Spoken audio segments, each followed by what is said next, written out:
el tema de inversiones con inmuebles en hipoteca es muy rentable. Uno puede hacer mucho dinero con este tipo de cosas, pero tiene que saber que todo negocio tiene riesgo y uno debe asumir siempre los riesgos menores. En este caso, ya escuché que Daniel les explicó financieramente cómo funcionan a nivel de inversiones y básicamente la intervención del abogado es en dos momentos que son muy importantes. El primero es con la Constitución. No sé si me puedes poner las diapositivas. Bueno, para hacer una introducción del tema, aquí todos saben que cuando invierten a través de Rex Capital una cantidad de dinero, efectivamente es para que este dinero crezca y como decía Daniel, hay varios perfiles de inversionistas, ¿no? Lo recomendable y por la experiencia que tengo, lo que es mejor en este negocio es de repente tener un fondo de 10, 15, 20 y dejar que ese fondo crezca solo. No pretender que uno va a vivir de esto. Esto es para que crezca, para que si yo invertí 30, de repente a los 2 o a los 3 años ya tenga 50 solo en capital para poder colocarlos con garantías hipotecarias. Entonces, generalmente las personas que hacen este tipo de operaciones muchas veces buscan no solo la asesoría financiera, que es importante porque tienen que saber cuál va a ser su rentabilidad para saber con qué van a contar, pero la asesoría jurídica es sumamente importante no solo para un tema de ejecución, sino para evitar que cuando tenga que ir en una ejecución hayan contingencias que yo no pueda resolver. Hay elementos que son principales para poder tomar una operación. Como explicaba Daniel, la empresa se encarga de hacer los filtros, pero hay cosas que documentalmente no se pueden advertir. Incluso puede haber una partida registral, incluso un CRI que puede estar limpio, el titular registral puede ser el que está en el inmueble, pero hay un tema que ustedes deben advertir. No solo es el tema documental, también es el tema del objeto en sí, que es la propiedad. Documentalmente puede aparecer que el inmueble se encuentra en una zona limítrofe. Por ejemplo, está físicamente en San Isidro, pero registralmente en Magdalena.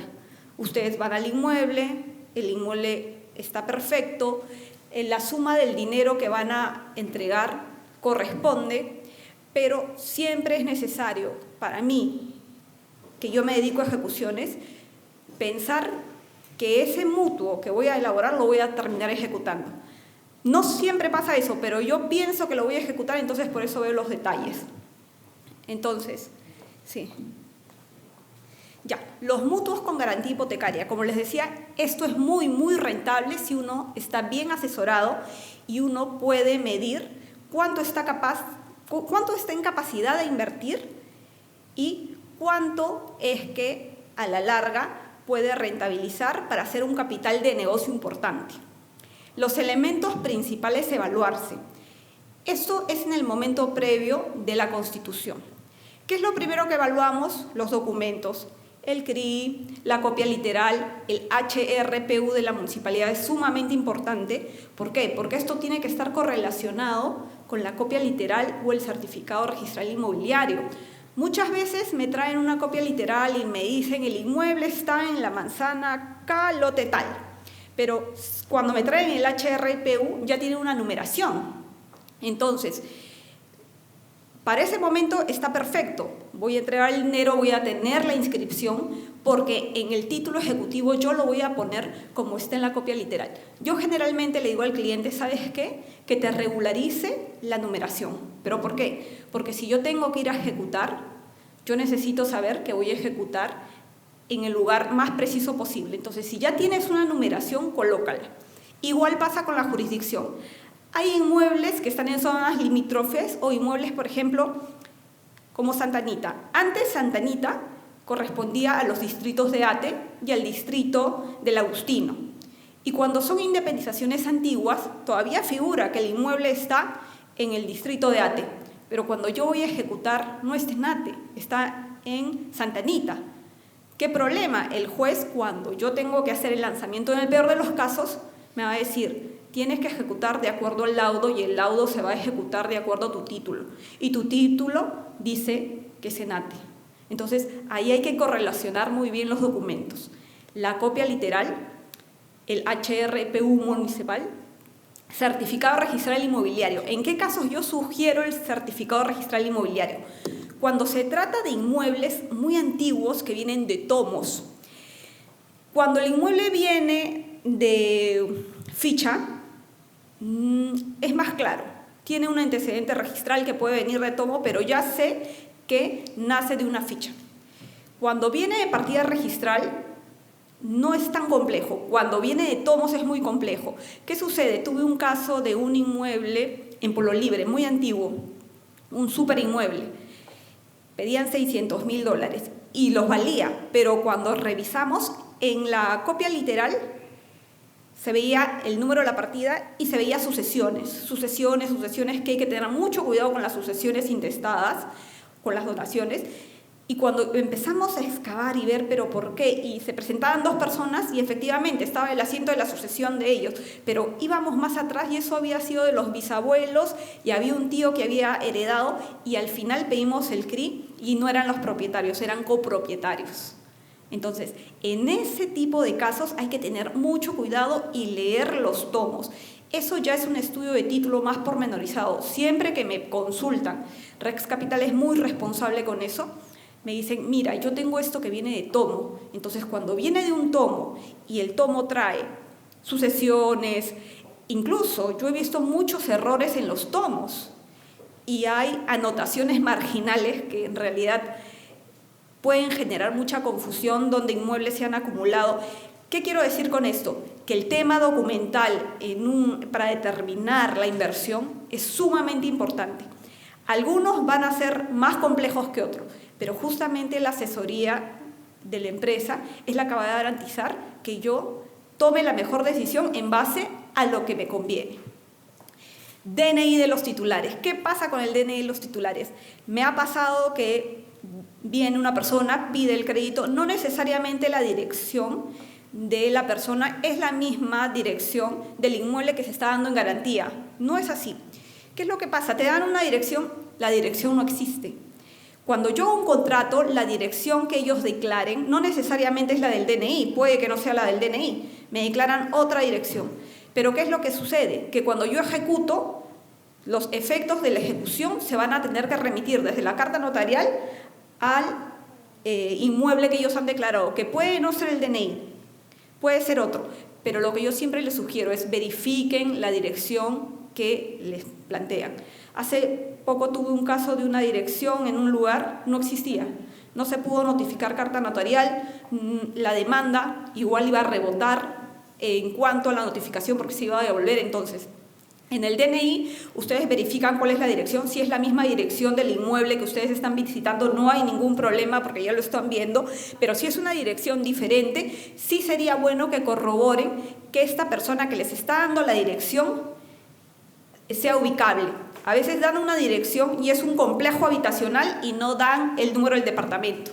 Entonces va el notificador y no sabe dónde dejar el documento y eso es sumamente importante para los efectos del proceso. E igual para cualquier notificación que se haga en cuanto al título ejecutivo que, bueno, se convierte en título ejecutivo luego, pero que para empezar es el documento de la obligación que es la minuta. Los documentos sumamente importantes. El inmueble. Una vez que yo reviso los documentos y justifica que haya una inspección, se va al inmueble. Yo al cliente le recomiendo que lo haga. Yo sé que independientemente que los amigos de Rex Capital lo hacen, siempre sería bueno también que ustedes tengan presente que cuando uno va al inmueble, va con la copia literal, que es los documentos que ellos manejan, y verifican lote, manzana, personas. Me pasó un día que la persona tomó un inmueble y el inmueble decía 176 y la partida registral decía 176. Cuando fueron a ejecutar, el inmueble ya no era 176, era 174. No sé por qué la municipalidad lo cambió, no sé qué pasó, pero en esas circunstancias, ¿qué podíamos hacer? Tuvimos que pedir un certificado, incluirlo y ponerlo como dirección para la demanda. Entonces, esas cosas son bastante delicadas y se pueden advertir desde el principio si tenemos estos cuidados.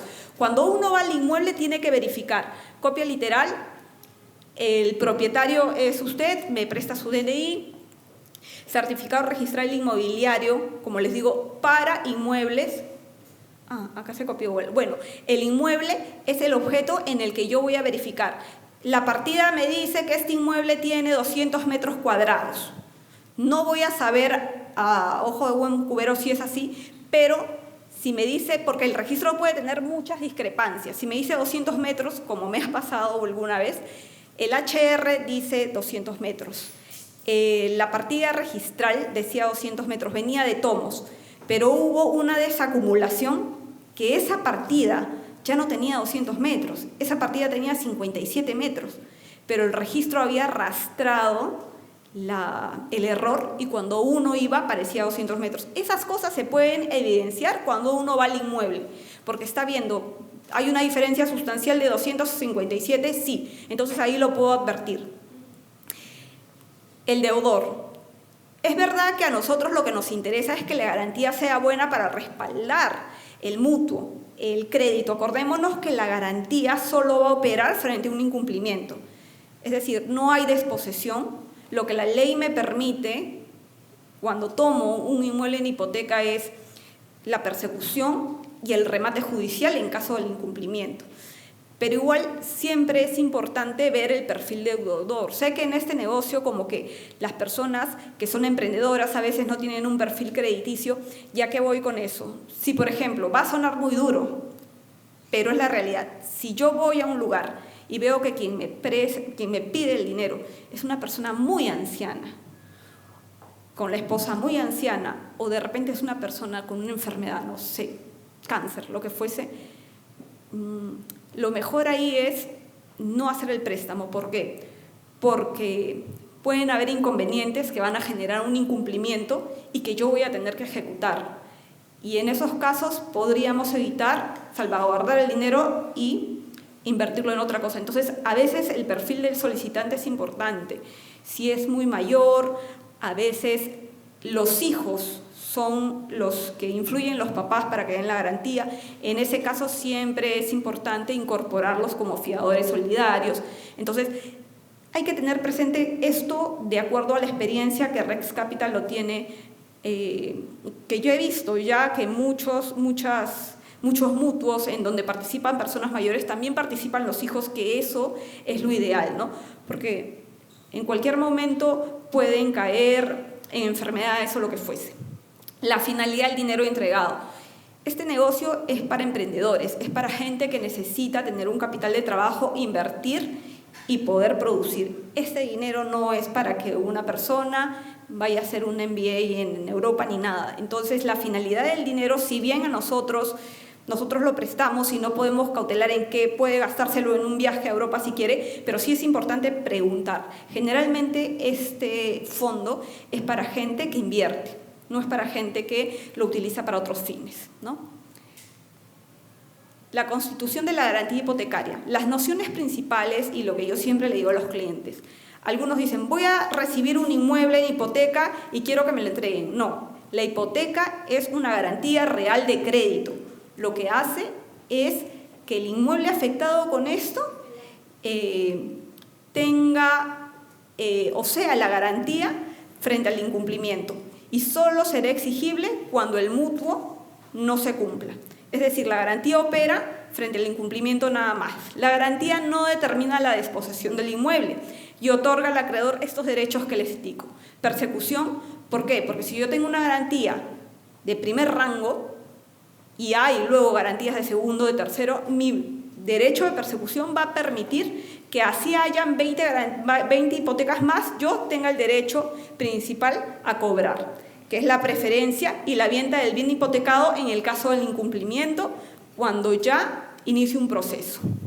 Entonces, la garantía hipotecaria se constituye dentro de un contrato principal. Acordémonos que para que la garantía tenga efectos de oponibilidad, se debe inscribir de todas maneras. No basta que quede en escritura pública. Acordémonos que lo que es inscribible es la garantía, el mutuo no. El mutuo es un préstamo de dinero que es oneroso en el sentido que va a generar una renta, pero lo que a mí me interesa y por qué hago el bloqueo y por qué hago todo eso es porque mi garantía no va a ser oponible mientras no se inscriba al registro. Por eso es tan importante. No se entrega ni un sol mientras que no hay un bloqueo registral. El bloqueo me garantiza la preferencia por 48 días antes de que, y si en los 48 días no hago la escritura pública para inscribir, se cae el bloqueo, ¿correcto? Por eso es importante que no pase mucho tiempo. Y ha pasado, yo hago mi bloqueo, presento mi bloqueo, pero inmediatamente se presenta otro bloqueo, porque hay gente que es así, que va de notaría en notaría, pero no importa, porque mi bloqueo inscrito le va a dar preferencia a mi mutuo. Entonces, así ya 3 o 4 bloqueos serán de una segunda o tercera o cuarta hipoteca. Eso es muy importante resaltarlo, ¿no? Dentro del contrato principal, una de las cosas recomendables para poder ejecutar rápidamente y que la recuperación sea más rápida es poder pactar que frente al incumplimiento se sometan al arbitraje. Un arbitraje de conciencia que la ley lo reconoce, totalmente válida, calidad de cosa juzgada, y que dentro de este contrato no solo se incluya al árbitro de conciencia, sino el reglamento o las normas a las que yo me voy a someter si tengo que ir a demandar el pago de mi dinero. Convenio arbitral frente al incumplimiento.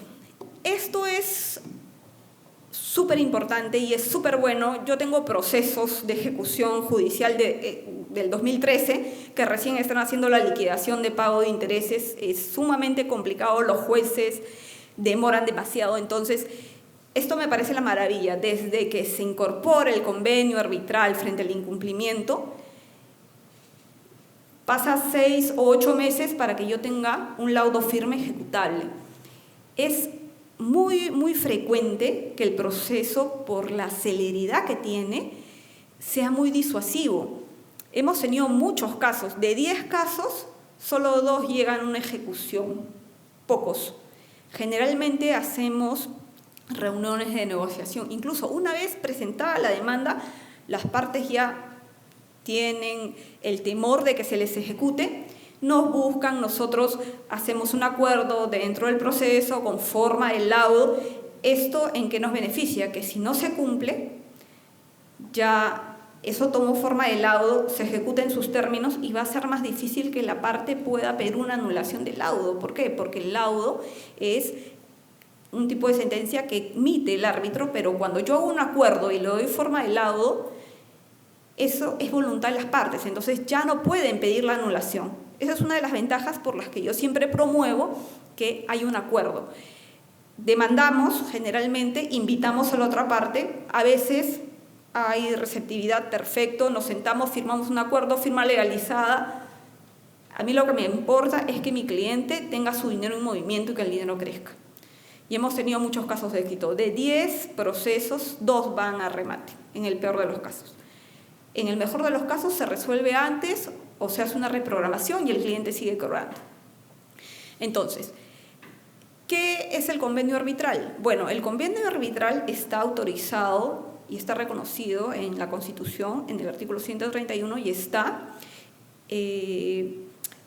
en el decreto legislativo 1071. Esto ya tenía varios años, desde el 96, pero en el 2008 es que cambia el decreto legislativo 1071 y esta normatividad tiene como rasgos principales el de evitar la interferencia del Poder Judicial, donde nos estancamos, donde nos empantanamos. Entonces le dan al árbitro esta facultad de poder ejecutar sus laudos.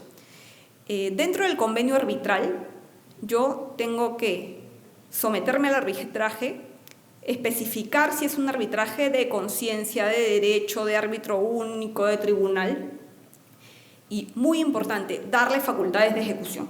Si yo no le doy las facultades de ejecución al árbitro, lo único que puede hacer el árbitro es emitir el laudo y ya vas al Poder Judicial a ejecutarlo y hacer tus remates y te demoras 3 a 4 años.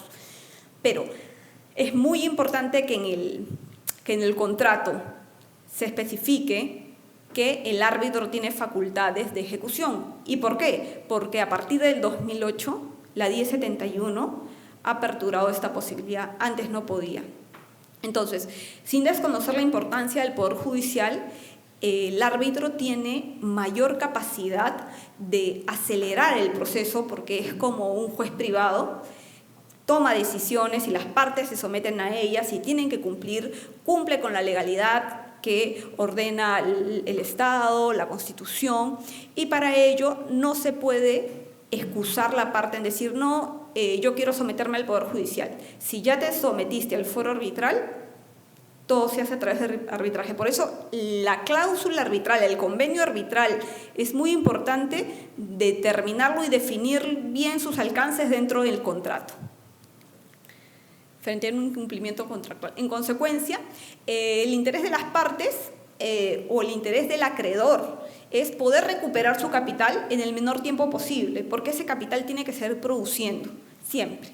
Entonces, las partes se someten al arbitraje para que este sea el medio más efectivo para resolver, frente a cualquier incumplimiento, el pago, ¿no? O la ejecución. Y lo más recomendable para allanar el camino de la ejecución es establecer dos cosas muy importantes en la cláusula arbitral. He visto cláusulas arbitrales que simplemente dicen las partes nos sometemos a arbitraje para cualquier resolución de conflictos. Esa es una cláusula arbitral, sí, pero hay muchos vacíos en esa cláusula arbitral. La cláusula debe ser específica. Cosas muy importantes. La competencia específica para los árbitros, para que lleven adelante su ejecución, y el procedimiento al que se van a someter. La cláusula arbitral siempre tiene que contener qué tipo de arbitraje es, si es un arbitraje de conciencia, si es un arbitraje de derecho. Yo prefiero el de conciencia porque cuando es de derecho, la otra parte que puede asesorarse mal y le dice, esto lo podemos dilatar, generan, por ejemplo, intervenciones que solicitan al juez que en realidad siempre son rechazadas, pero cuando es de conciencia, el camino queda más llano.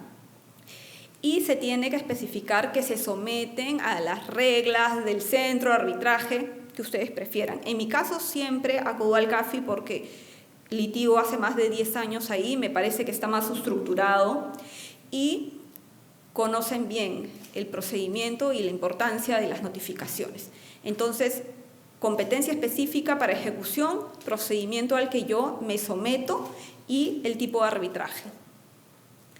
Aplicación de la cláusula arbitral conforme al decreto legislativo 1071. ¿Qué sucede cuando viene un incumplimiento? Ya hemos concluido con la parte de la Constitución. En la Constitución del mutuo con garantía hipotecaria, el abogado interviene revisando los documentos, viendo la correlación del inmueble, de la realidad física. Es importante, y para eso están los amigos de Red Capital, ver el tema de los números. Valor del inmueble, lo que decía Daniel. Yo siempre le digo al cliente algo. El inmueble vale lo que el cliente y el dueño del dinero dice. Eso es lo que vale. Muchas personas prefieren hacer una tasación, que está bien, está muy bien, pero en estricto, si yo voy a un lugar y para mí, de acuerdo a mi experiencia, o al valor que yo le doy, este inmueble vale 100.000, porque para la gente su inmueble vale millones, 20 millones, pero tú dices, no, para mí este inmueble vale 100. Y conforme a esa valorización que tú le das, es que prestas el dinero. Si el inmueble vale 100 para mí, yo no puedo prestar más de 40 por ese inmueble. Porque tengo que tener en cuenta que si voy a ejecutar, tengo penalidades, porque si voy a ejecutar es porque no me han cumplido. Hay intereses que van desde el más bajo, que es 24, 20, hasta el 36. Entonces tengo que ver un rango. Y los gastos que uno va a hacer. El cliente litiga a costo cero, le digo a todos los clientes, claro, pero doctora, tengo que desembolsar. Sí, es una inversión que tienes que hacer para recuperar tu crédito, pero al final litigas a costo cero, porque si llegas a un acuerdo, la otra parte te va a tener que reconocer todo. Y si no llegas a un acuerdo y tienes que ejecutar, se va a sumar al valor del inmueble. Entonces, de todas maneras, vas a recuperar ese dinero. Entonces, para la aplicación de la cláusula como nociones principales, es necesario saber qué es un laudo el laudo es la decisión motivada del árbitro, al que nosotros le hemos dado facultades para que decida de acuerdo a nuestra controversia. Este pone fin al conflicto y ordena el cumplimiento de la obligación en un plazo determinado y bajo apercibimiento de ejecutarse el bien otorgado. Cuando yo presento mi demanda, le pido mi capital, mis intereses, mis penalidades, mis costas y costos. Se hace una audiencia. Si las partes no han contestado de acuerdo al reglamento del centro, no sé cómo será, del centro de arbitraje del CAFI, no sé cómo será en otros, si no contesta, se presume que todo lo que yo he dicho es válido. Se fijan los puntos controvertidos, que es la materia cuestionable o lo que yo estoy reclamando, y ya no hay audiencia, se prescinde de esta y el árbitro saca su laudo. El laudo es como una sentencia que va a tener calidad de cosa juzgada una vez que ya pasa el plazo para impugnación, y dentro del laudo el árbitro otorga 3 a 5 días para el cumplimiento de las sumas líquidas y las que están por liquidarse una vez que ya se consigne el pago. Los intereses siempre corren hasta que se cancele el capital, ¿correcto? Las penalidades de igual manera. Ahora, como siempre le digo a los clientes, cuando estás en un proceso arbitral donde ya tienes laudo, todavía puedes negociar. Siempre se puede negociar hasta antes del remate. Aquí el tema es que el cliente recupere su dinero. Si no hay otra forma de recuperar, porque la persona no puede, se puede llegar a acuerdos para que ustedes se hagan del inmueble y luego ver la manera de solucionarlo. Aquí el negocio no es quedarse con los inmuebles. El negocio es rentabilizar y generar dinero. Y se puede hacer a través de adjudicarme el inmueble y venderlo, o negociar para recuperar absolutamente todo y devolverle el inmueble. Entonces, el laudo es la sentencia motivada, va a percibir a las personas para que paguen lo que deben dentro de un plazo. No pagaron, ¿qué hago? Ahí ya empiezo la ejecución del laudo. El laudo primero es la sentencia motivada de acuerdo a mi demanda. Te dan 3 o 5 días, no cumpliste, ya empiezan las actuaciones arbitrales de ejecución. Esta es la segunda fase y es la fase más importante porque generalmente antes de la ejecución es que la gente ya quiere salvar su inmueble. Entonces, esta es la secuencia de actos realizadas por el árbitro conforme al proceso establecido en el reglamento del centro de arbitraje. Muchas veces hay abogados que se han presentado a los procesos y meten código civil, y meten constitución, y meten lo que sea, pero en realidad lo que en estricto se debe cumplir es el reglamento del centro de arbitraje. Lo dice la 1071 en el artículo 12, que si no hubiese un reglamento, o si hubiese vacíos, o si no hubiese una solución al tema específico, se aplica la 1071. Este es un proceso, una norma especial que va a primar sobre la norma general, que es Código Civil. Entonces, una vez que se inicia la ejecución, el árbitro, conforme a su reglamento, empiezan las actuaciones de ejecución al que las partes se han sometido, con el fin de que los efectos del laudo se concreten y hacer efectiva el apercibimiento de ejecución de la garantía, es decir, antes de llegar al remate. Aquí he hecho un pequeño resumen de cuáles son las actuaciones principales en la ejecución. Ya, no cumplió el laudo, pasaron los 3 días, se notificó, tenemos los cargos devueltos, comunicamos al árbitro el incumplimiento del laudo, y le decimos que solicitamos la ejecución y adjuntamos copia certificada o copia literal actualizada. ¿Por qué? Porque podría haber otras cosas. Bueno, generalmente yo hago medidas cautelares. Yo cierro la partida, es mi forma de trabajar. Otros abogados puede que no lo hagan, que no esté mal, pero yo siempre pido medida cautelar de no innovar. La medida cautelar de anotación del proceso va por default, la ley obliga, para ver si hay otros títulos o lo que fuese. Se presenta el certificado de gravamen, la copia literal y, en el caso del CAFI, el pago del remate. Verificó el incumplimiento del laudo, el árbitro nombra un martillero para que se encargue de efectuar los remates, que establecerá el precio base del inmueble en función a la valorización. Eso es muy importante. La valorización que ustedes le hayan dado al inmueble va a permitir que ustedes puedan o rápidamente recuperar su crédito o adjudicarse el inmueble, o tengan que esperar. A veces el cliente presta una cantidad pone un gravamen, lo del gravamen también es muy importante y es muy técnico, debe estar correlacionado el monto del mutuo, el monto del gravamen y la tasación.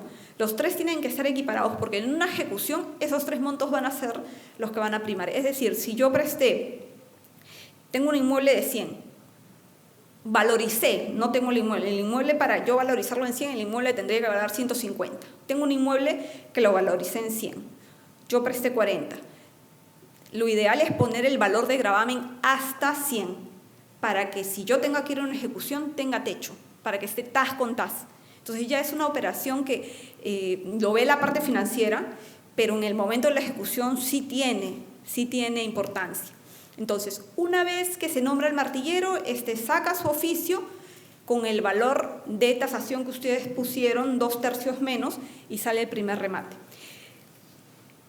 ¿Cuál es el quid de este asunto? Lo que yo recomiendo: no esperen, clientes, que se venzan muchas cuotas, porque si nosotros vamos a un proceso con un crédito que ya sobrepasó el valor del inmueble, ahí ya no es que haya pérdida, nunca van a perder el capital. Si han evaluado bien los documentos y el inmueble, nunca pierden el capital, pero sí ya tenemos un techo porque ya el inmueble no vale más. Entonces a veces liquidamos y el inmueble vale 100 y nuestra deuda está por los 200. Entonces esos 100 quedan como un saldo a favor, podríamos trabar embargo sobre otros bienes, ya no sobre pero no todas las personas tienen otros inmuebles, entonces es como que quedó en el aire. Por eso es importante jugar con los números, ¿no?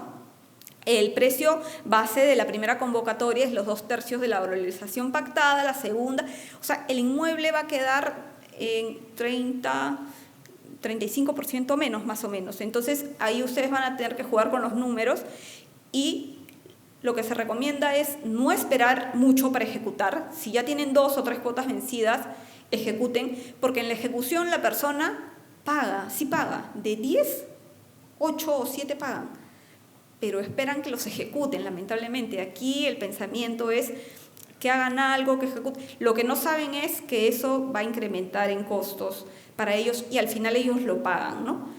Pero a veces es necesario presentar la demanda. Sí. Quería hacer solo una apreciación. Al terminar la ponencia de la autora, vamos a hacer algunas preguntas sobre el proceso, sobre la ejecución de un inmueble, porque todo lo que está explicando la autora es sobre 2 cláusulas en específico que van en nuestros contratos para garantizar, ¿no?, la obligación ante un potencial remate del inmueble. Entonces, después de que la autora desarrolle el tema, vamos a hacer algunas preguntas. Si ustedes tienen preguntas sobre qué pasaría, por ejemplo, si una persona a la que prestamos el dinero fallece, o qué pasaría si yo que he prestado dinero me enfermo, o también, ¿no?, un tema de fallecimiento, que nadie lo espera, nadie lo desea, pero cómo se resuelve, y de diversas preguntas que tengan. Ahora sí, otra vez. Claro. Bueno, una vez que se señalaron las fechas de remate, lo que le recomiendo al cliente es hacer numeritos, y si ya la deuda creció de tal manera que se comió el inmueble, inmediatamente adjudicarlo. Si está tas con tas, si la deuda está por 50 y el inmueble sale por, no sé, por 51, que venga otro. No, si la deuda está por 51 y el inmueble sale por 50, que venga otro y se lo adjudique bien. Hay una diferencia de 1000. Ya. Se arriesga eso para tener rápidamente el dinero. Pero si es mucha la diferencia, lo mejor es adjudicarse el inmueble. El cliente, he visto clientes que pierden el inmueble y al final lo entregan. El día jueves tuve la entrega de un inmueble, y es muy importante que traten de tener una buena relación con el deudor.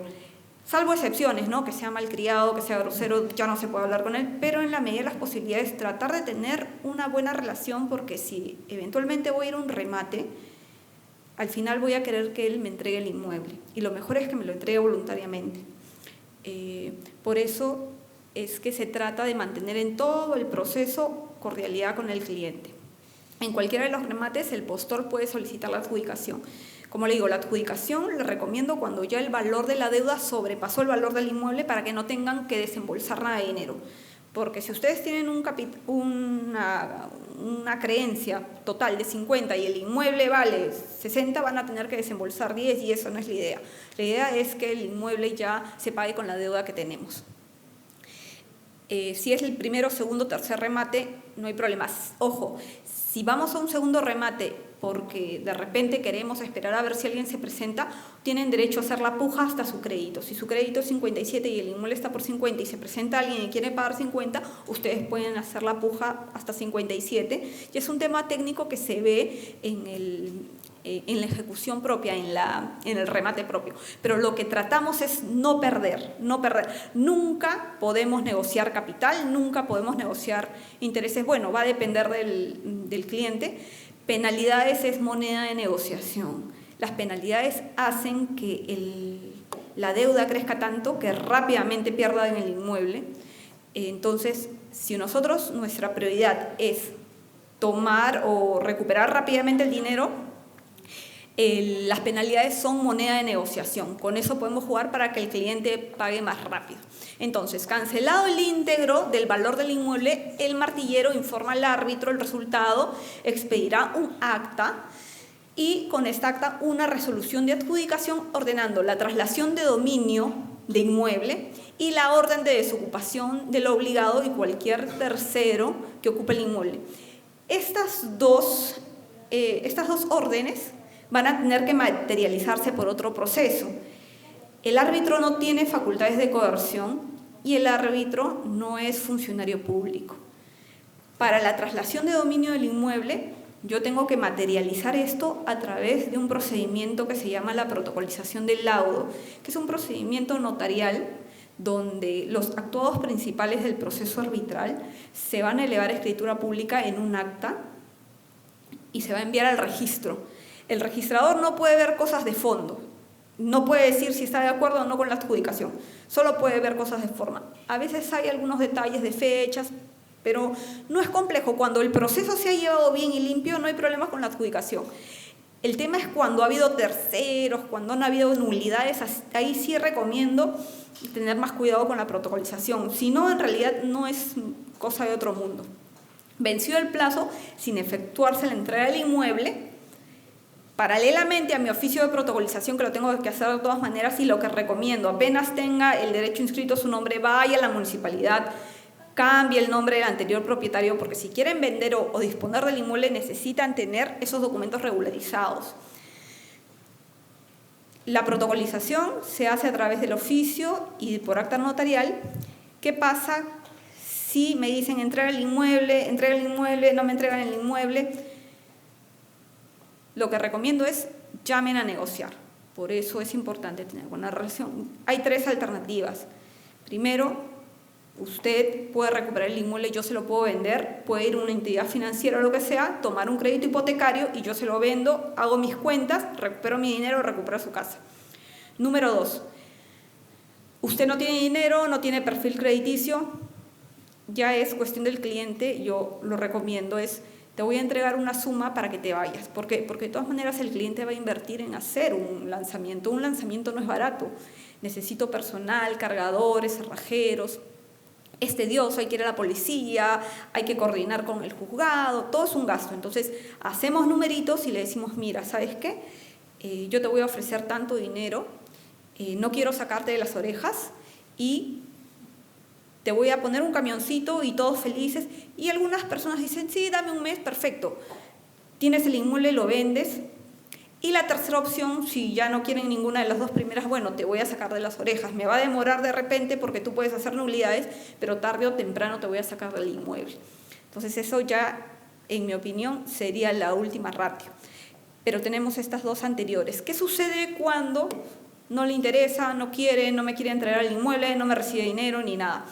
Tengo que ir al Poder Judicial a pedir la colaboración del juez para que, conforme al artículo 67 de la 1071, con las copias certificadas de los actuados principales, haga efectivo el apercibimiento. Ojo, el juez no va a pronunciarse sobre el fondo. Muchas veces ese es el problema, que cuando yo voy a ejecutar, por ejemplo, en Villa Salvador o voy a ejecutar en Caraballo, los jueces, no hay jueces comerciales, son jueces civiles, no conocen el trámite, entonces lo toman como un proceso de ejecución normal. Corren traslado, permiten que haya contradicción, se fundamentan en las causales de contradicción que no corresponde a la materia. Entonces ahí uno tiene que hablar con el juez y se demora un poco más. Generalmente lo que hacemos en la oficina es Todas las demandas lo hacemos en los juzgados comerciales, que ya tienen más expertise. Y luego pedimos que se libere exhorto al lugar que corresponde y que ejecuten. Tengo un caso en Villa Salvador hace 2 años que subió hasta la Suprema por una contienda de competencia porque el juez no sabía si a él le correspondía.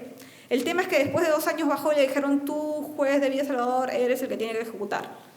Pasaron 3 meses calificando, hablé con el juez, me dijo: no sé esta materia, le expliqué que él solo tiene que hacer efectivo el apercibimiento, no tiene que ver si pagó, si no pagó. Ya aquí el pago quedó en el olvido, ya es propietario del inmueble.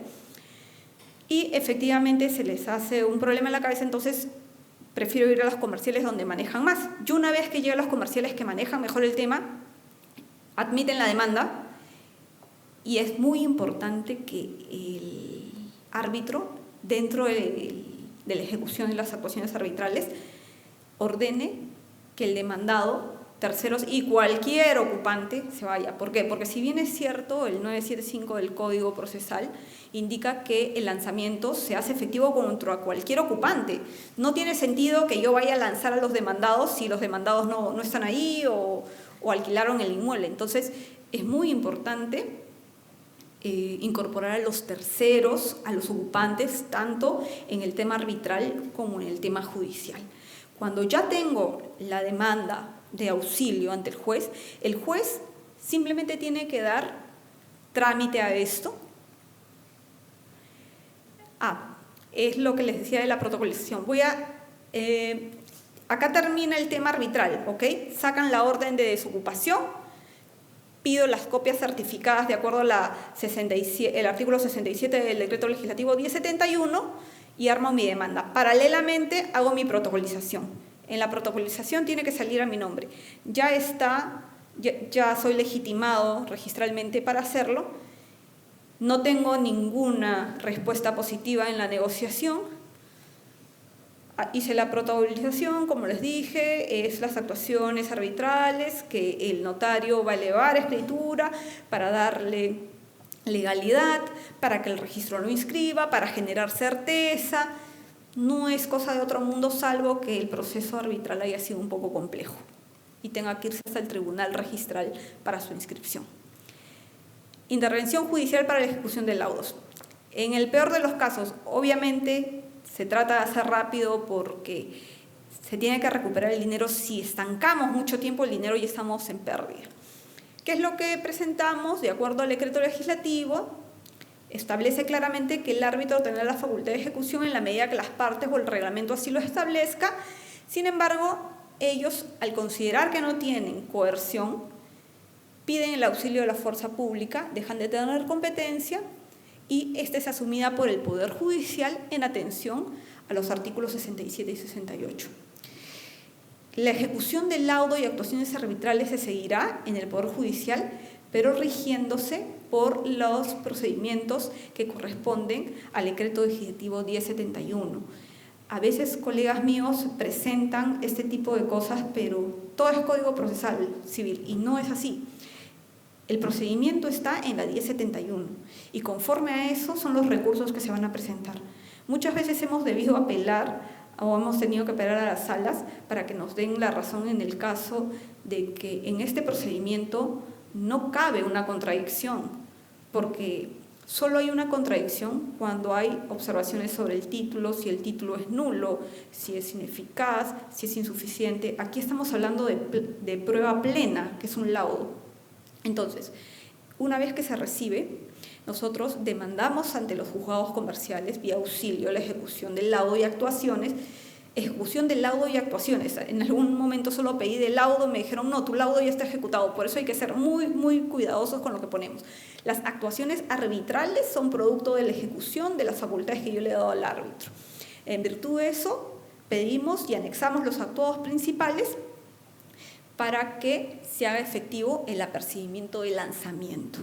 El juez debe calificar la demanda según su naturaleza, sumamente importante, naturaleza arbitral, 1071, no código procesal, entendiéndose que este proceso de ejecución no es ordinario, como las normas del código procesal, sino conforme a la ley especial. y las actuaciones deben cumplirse de acuerdo a lo ordenado por el árbitro. El juez admite la demanda y dicta mandato de ejecución para que el demandado o cualquier ocupante, conforme a los términos arbitrales, en un plazo de 5 días desocupen el inmueble bajo apercibimiento del lanzamiento. Presento mi demanda, se admite, se emite el laudo, el mandato de ejecución y le dicen entrega el inmueble en 5 días. No entregas el inmueble, procedo con el lanzamiento. En esta parte es que los jueces permiten que se presente contradicción, que no es el recurso que aquí cabe. El recurso que aquí cabe es únicamente el de oposición, como dice la norma. La parte solo podrá oponerse si acredite el cumplimiento de la obligación requerida. No, o sea, es decir, yo entregué o dejé las llaves en la notaría para que no me tienes por qué ejecutar. Es el único recurso que yo puedo presentar.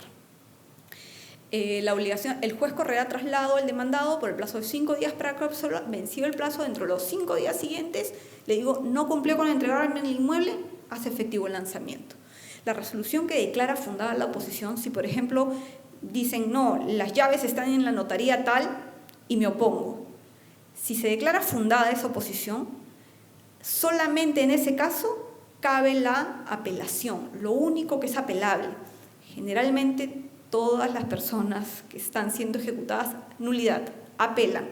Y los jueces corren traslado de la apelación, lo elevan, y no debería ser así. Ya la primera sala de los juzgados comerciales ha dicho que el tema de la apelación solo lo puede hacer el demandante, por el cual están declarando fundada la oposición. Es el único que se va a ver perjudicado con la oposición. Entonces, esta tiene que ser siempre con efecto, esto dice, es apelable con efecto suspensivo cuando se declara fundada la oposición. En sentido contrario, si la otra parte presenta apelación que tiene derecho, tendría que ser sin efecto suspensivo, pero es un tema técnico que en realidad no se ponen de acuerdo las salas. Cuando otro recurso entorpezca la ejecución del laudo, el juez tiene responsabilidad sobre eso. La propia norma dice que no se puede admitir ningún recurso que entorpezca la ejecución del laudo. Entonces, vencido el plazo, en caso de no presentarse oposición o de haberse declarado infundada, el juez sin más trámite ordenará ejecutar el lanzamiento.